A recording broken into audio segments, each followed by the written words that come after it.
Bonjour à tous, cette séquence vidéo sera dédiée au pont de Wheatstone.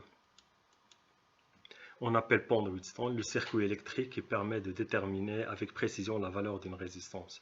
Ce circuit, représenté sur cette figure, comporte quatre résistances. Vous avez une résistance réglable R1, une résistance R2, R3 et une résistance inconnue R4. Donc, afin de déterminer la valeur de R4, on ajuste le R1 jusqu'à que le courant dans cette broche s'annule. Ainsi, on aura un pont de Wheatstone équilibré. Introduisons les grandeurs électriques caractérisant l'état de ce circuit. Vous avez, en appliquant la loi des nœuds sur le nœud A, vous avez le I, c'est I1 plus I4. Dans le nœud B, vous avez I1, c'est IA plus I2. Et dans le nœud C, c'est I4 plus IA vaut I3. En appliquant la loi des mailles, pour la maille ACDA, donc vous avez ACDA, cette maille-là, vous avez le E, c'est U4 plus U3. Et pour la maille ABDA, donc cette maille, vous avez E, c'est U1 plus U2. Et pour la maille ACBA, cette maille-là, vous avez U1 moins U4 plus UA vaut 0. Ou bien UA c'est U1 moins U1 plus U4. Vous avez U4, c'est le courant I4 multiplié par la résistance R4. Le U3, c'est R3 fois I3. I3 qui vaut IA plus I4. Donc, E, c'est R4, I4 plus R3 multiplié par I4 plus IA plus I4. Vous avez le U1, c'est R1, I1, et U2, c'est R2, I2. I2, le courant I2, c'est I1 moins IA. Donc R2 multiplié par I1 moins IA. Et le UA, c'est RA, IA. Moins U1, c'est moins R1, I1. U4, c'est R4, I4. D'après ces équations, donc à partir de cette équation, on peut bien exprimer les courants I4 en fonction de IA. Ainsi, vous avez le E, donc R4, I4, donc, plus R3 IA, plus R3 I4. Donc c'est E, vous mettez R3 IA de l'autre côté, E moins R3 IA, on factorise par I4, c'est R4 plus R3. Ainsi, vous avez le I4, c'est E moins R3 IA sur R3 plus R4. Donc, le même pour la deuxième équation. Pour exprimer le courant I1 en fonction du courant IA, donc exprimer I1 en fonction de IA, vous avez le R2 moins IA, donc vous mettez de l'autre côté, devient plus R2 IA, donc on factorise par I1, c'est R1 plus R2 factorisé par I1, R1 plus R2 multiplié par I1, ainsi I1 c'est E plus R2 IA divisé par R1 plus R2. Donc à partir des équations, donc c'est la troisième équation, donc UA en fonction de U1 et U4, et l'équation de courant I1 et I4 en fonction de IA, on peut bien déduire cette expression. Vous avez RA IA, bon,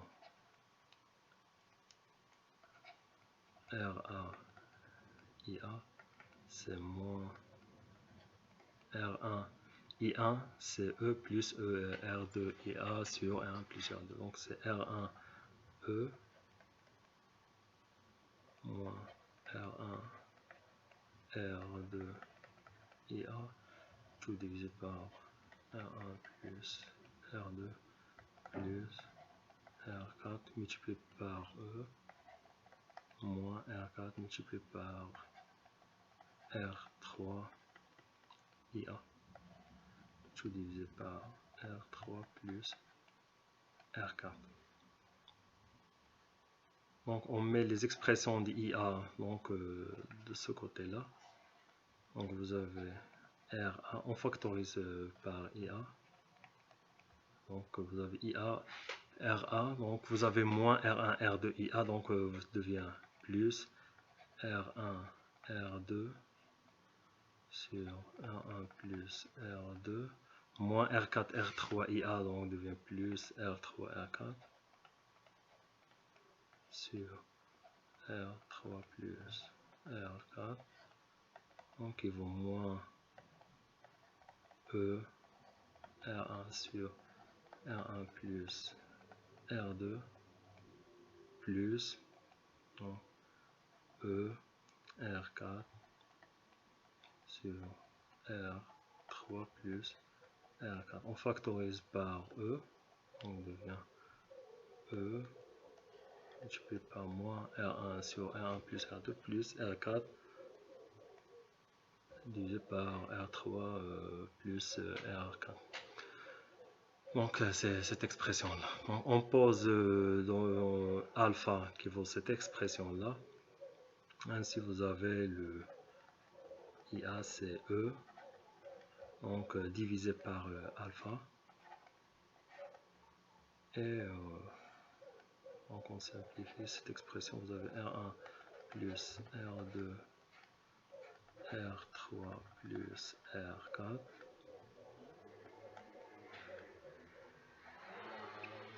donc vous avez moins R3 R1 R3 moins R1 R3 moins R1 R4 plus R1 multiplié par R4, donc se simplifie et vous avez plus R1 R2 plus R2 R4.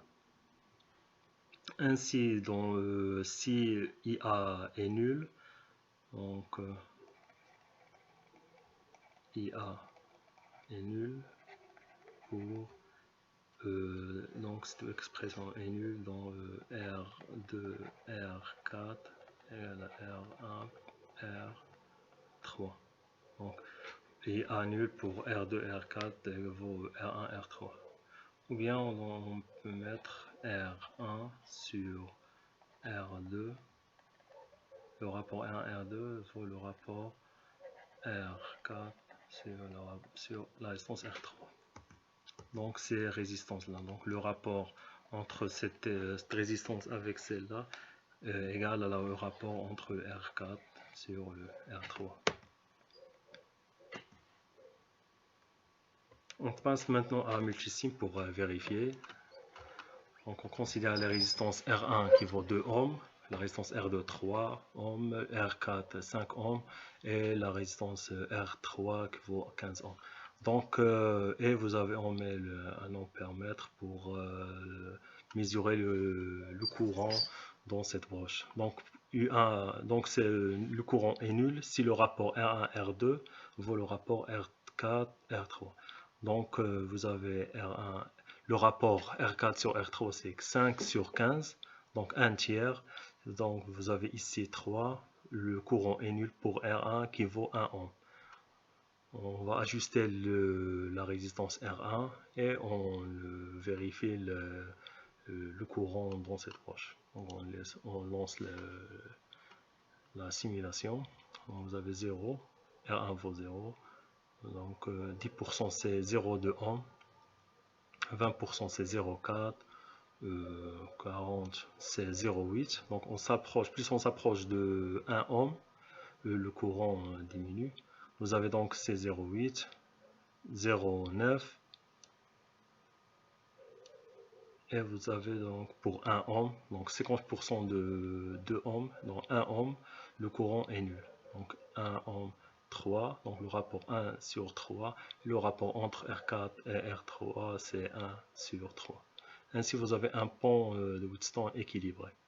Donc on augmente la valeur de cette résistance, le courant donc devient négatif, donc vous avez le courant passe de l'autre sens, donc le sens inverse.